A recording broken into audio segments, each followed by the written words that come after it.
రాష్ట్ర ప్రభుత్వం ప్రకటించిన సింగరేణి లాభాల వాటాపై కార్మికులు కన్నెర్ర చేశారు. తెలంగాణ బొగ్గుగని కార్మిక సంఘం ఆధ్వర్యంలో కార్మికులు ఆందోళనకు దిగారు. అభివృద్ధి పేరిట ప్రభుత్వం గత ఏడాదిలాగే ఈ ఏడాది కూడా లాభాలను డైవర్ట్ చేసిందని కార్మికులు మండిపడ్డారు. అయితే సింగరేణి నికర లాభంలో 34% వాటా తమకు చెల్లించాలని కూడా డిమాండ్ చేస్తూ నల్ల బ్యాడ్జీలు ధరించి కార్మికులు నిరసన వ్యక్తం చేశారు. సో దీనిపై మరింత సమాచారం మా శ్రీరాంపూర్ సింగరేణి ఏరియా SRP3 గని నుండి మా ప్రతినిధి ఉమేష్ అందిస్తారు. సంవత్సరం ముగిసి 6 నెలల తర్వాత రాష్ట్ర ప్రభుత్వం ప్రకటించిన సింగరేణి లాభాల వాటాపై కార్మికుల్లో ఆగ్రహం వ్యక్తమవుతోంది.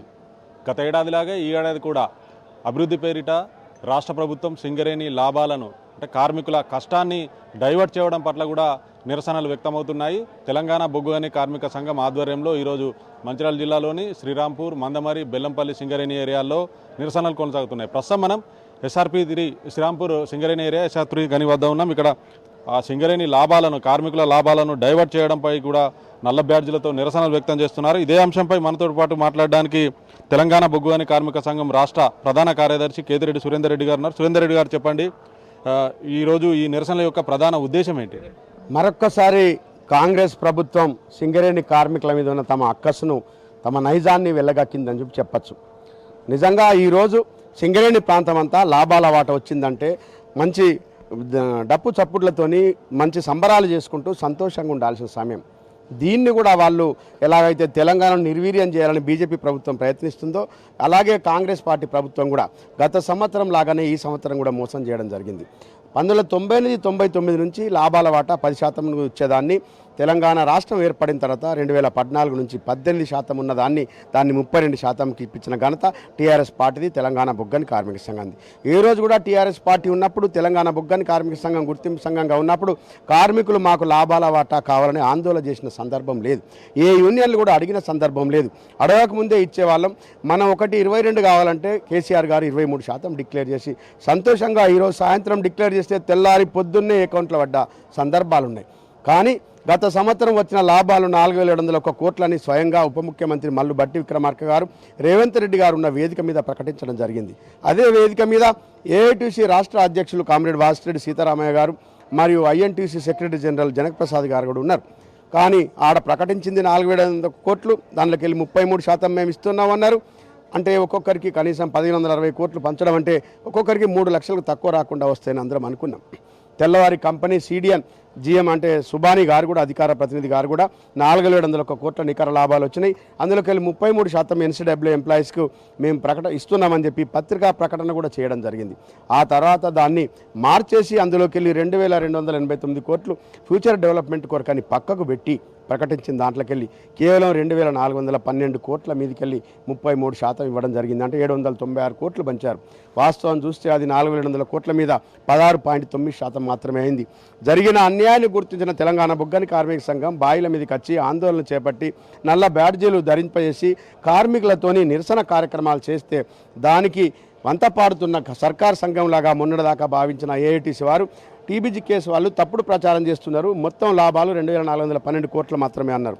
అలాంటప్పుడు మీరు ఆడిట్ షీట్ డిక్లేర్ చేయండి అని మేము తెలంగాణ బొగ్గని కార్మిక సంఘం డిమాండ్ చేస్తే 2023-24 ఆడిట్ షీట్ ఇంతవరకు కూడా డిక్లేర్ చేయలేదు.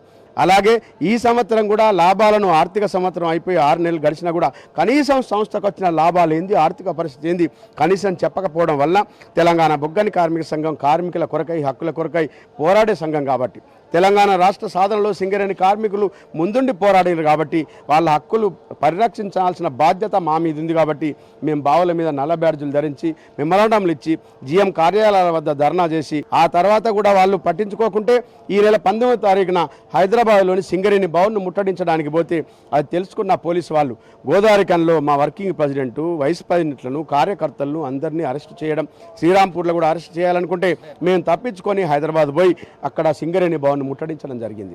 ఇకనైనా లాభాలు ప్రకటించకుంటే GM కార్యాలయం వద్ద బతుకమ్మ ఆడాల్సి వస్తుంది. ఇక్కడ ప్రజాప్రతినిధులు రానియం, సింగరేణి స్తంభింపజేస్తామని మేము ఇచ్చిన హెచ్చరికకు భయపడి నిన్న హైదరాబాద్లో ప్రజాభవన్లో దాన్ని ఏదో అధికార కార్యక్రమం, పార్టీ కార్యక్రమం అయినట్టుగా, ప్రభుత్వ పెద్ద ఫంక్షన్ అయినట్టుగా ఒక ఇన్విటేషన్ కార్డు పెట్టి మొత్తం 30 మంది ఎమ్మెల్యేలను, ఎంపీలను, MLCలను, రాష్ట్ర మంత్రులందరినీ అక్కడ తీసుకొచ్చి అక్కడ గుర్తింపు సంఘాన్ని కేవలం నామమాత్రంగా అక్కడ వాళ్ళని అక్కడ నిలబెట్టి తర్వాత ఐఎన్టీసీ వాళ్ళని కూడా నిలబెట్టి ఆడ మల్లి బట్టి విక్రమార్క గారు ఈ సంవత్సరం 6,394 కోట్లు నికర లాభాలు ఆఫ్టర్ డిడక్టింగ్ ట్యాక్సెస్.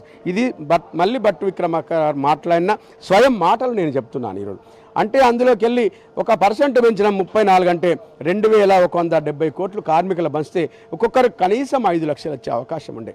కానీ అందులోకి వెళ్ళి గత సంవత్సరం 2,289 కోట్లు పక్క పెట్టిన సింగరేణి కార్మికులు ఏమనలే, ఈ సచ్చు యూనియన్లు వేరే వాళ్ళు కూడా ఏం మాట్లాడలే, సర్కారు సంఘాలు అని ధైర్యంతో కాంగ్రెస్ పార్టీ ప్రభుత్వం ఇందులోకి వెళ్ళి 4,034 కోట్లను పక్కన పెడుతున్నాం ఫ్యూచర్ డెవలప్మెంట్ కొరకని చెప్పి కేవలం 2,360 కోట్ల మీద 34% అంటే 802 కోట్లు మాత్రమే కార్మికులు ఇస్తామని తెలియజేయడం నిజంగా ఇది సిగ్గుచేటు. అయితే అభివృద్ధి పేరిట లాభాలను డైవర్ట్ చేసింది రాష్ట్ర ప్రభుత్వం. సింగరేణి లాభాలను కార్మికులకు ఇచ్చే వాటాను ఎట్లా ఉండబోతోంది, మీ కార్యాచరణ ఎట్లా ఉండబోతోంది? రాష్ట్ర ప్రభుత్వం మళ్ళీ ఏదైతే 34% నికర లాభాల్లో పంచే విధంగా మీ టీబీజీకే ఆధ్వర్యంలో ఉద్యమ కార్యాచరణ ఎట్లా ఉండబోతుంది?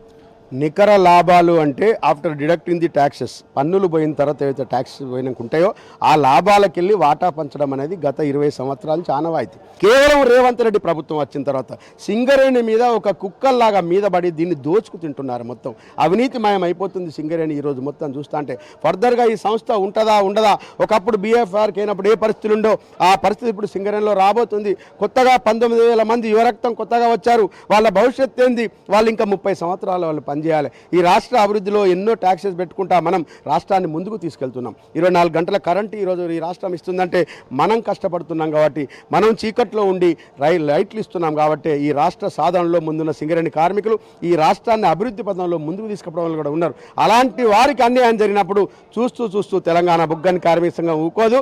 మా వెనుక టీఆర్ఎస్ పార్టీ మొత్తం ఉంది. నిన్న కేటీఆర్ గారు అక్కడ దీన్ని విమర్శించడం జరిగింది, హరీష్ రావు గారు విమర్శించడం జరిగింది, మా గౌరవ అధ్యక్షులు మన ఈశ్వర్ గారు కూడా నిన్న ప్రెస్ మీట్ పెట్టడం జరిగింది. ఫర్దర్ కార్యాచరణ తీసుకుంటాం.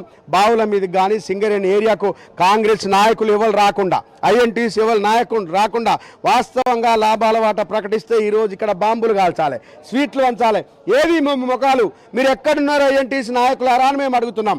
ఈ సంఘాలంది ఘన విజయం అని పేపర్లో చిన్నగా చెప్పుకుంటారు, దమ్ముంటే బావుల మీదకి రండి, ఈ యొక్క యువతకు ఎదురొట్టి మాట్లాడని చెప్పి మేము హెచ్చరిక చేస్తున్నాం. ఓకే, థ్యాంక్ యూ అండి. మొత్తంగా గత 10 ఏళ్ల కేసీఆర్ పాలనలో ఏనాడు కూడా సింగరేణి లాభాల వాటాలో కార్మికులకు అభివృద్ధి పేరిట డైవర్ట్ చేయలేదని ఇవాళ కాంగ్రెస్ ప్రభుత్వం ఈ ఆర్థిక సంవత్సరానికి 6 నెలల తర్వాత ప్రకటించిన లాభాల వాటాలో దాదాపు 6,300 కోట్లకు పైగా సింగరేణి లాభాల్లో 4,000 కోట్లను అభివృద్ధి పేరిట పక్కన పెట్టి కేవలం 2,000 పైగా సుమారు 2,000 పైగా కోట్లలో 34% అంటే 800 కోట్లనే కార్మికులకు లాభాల వాటగా ప్రకటించడం పట్ల తెలంగాణ బొగ్గు గని కార్మిక సంఘం నాయకులు తీవ్ర ఆగ్రహం వ్యక్తం చేస్తున్నారు. దానిలో నిరసనలో భాగంగా ఈరోజు శ్రీరాంపూర్, మందమరి, బెల్లంపల్లి ఏరియాల్లో అన్ని భూగర్భ గనులు, ఓపెన్ కాస్ట్ల వద్ద కూడా నల్ల బ్యాడ్జీలతో నిరసన తెలుపుతున్నారు.